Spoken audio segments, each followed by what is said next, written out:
We're now joined via Zoom by Nonala Ndlovu. She is the Chief Director for Cooperative Governance and Traditional Affairs in KwaZulu-Natal. A very good afternoon to you, Nonala. Thanks very much for availing yourself to SABC News. Good afternoon, and good afternoon to your viewers, and thank you for having me. You're most welcome. Take us through the scale of damage in the province that the province has suffered this past weekend, those rains and floods that we obviously witnessed. Okay, over the past weekend, the heavy rains were mainly affecting the Durban areas under eThekwini municipality. The areas that are severely affected were areas of uMdloti, the Bluff, and we do know that the areas of uMlazi and Inanda have also been severely affected. But what is more prominent is that in the more affluent areas like uMdloti and the Bluff, it's mostly residential properties that are affected. But in the other areas that I've mentioned, uMlazi, Inanda, and others, it's mostly the infrastructure that is affected. So the teams are currently on the ground assessing the exact impact of the floods over the weekend. And after they've done the assessments, then we can be able to say with confidence how much damage has been experienced over the past weekend. I imagine that there would be, some sort of overlap when it comes to the floods of this weekend and the major floods that were experienced in April. You're saying that, damage is being assessed, and I would imagine that damage was assessed during April.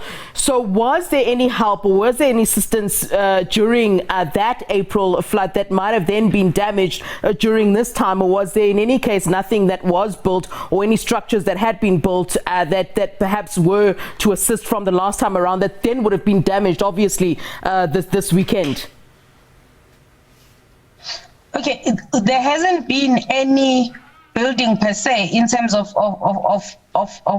residential properties, but what has happened was that the infrastructure was the main thing. Your roads and your water infrastructure was being repaired at this stage.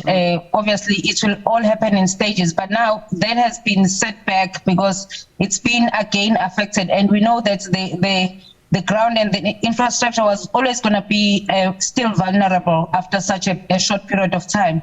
So what has happened over this weekend has really not assisted, and it's really made the problem a bit bigger than what it was previously. All right. We're speaking to our reporter, Vusi Kumalo, who's at the moment stationed at a community hall in the eSekaleni area. And of course, he was talking about the fact that, this is a temporary solution.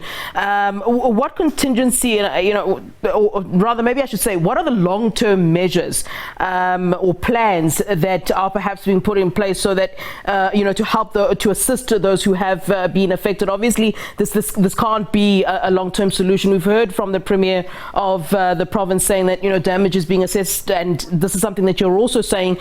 But obviously, these people can't stay in community halls for too long. So what then would be the plan in place after the assessment of that damage?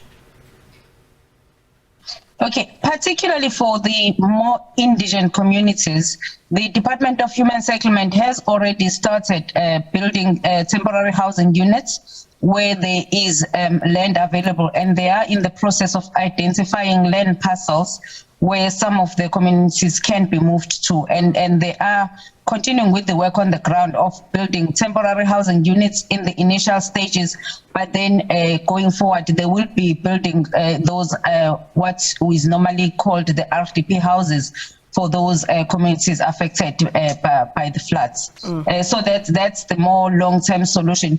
But the rains, I cannot overstress that the continuing rains are not helping the situation, because the minute there's so much rain, it means the water, the ground is saturated, and therefore there isn't much construction that can happen on the ground at this particular point in time. So operations will now stall a bit, and until the ground is a bit more stable, then the operations can continue in terms of the construction of those temporary housing units. and also the permanent houses. All right, Nonala, thanks very much for giving us your time here on SABC News. That is Nonala Ndlovu. She's the Chief Director for the Cooperative Governance and Traditional Affairs in KwaZulu-Natal, talking to us about the measures or interventions that will be put in place to assist those that were affected by the floods this past weekend.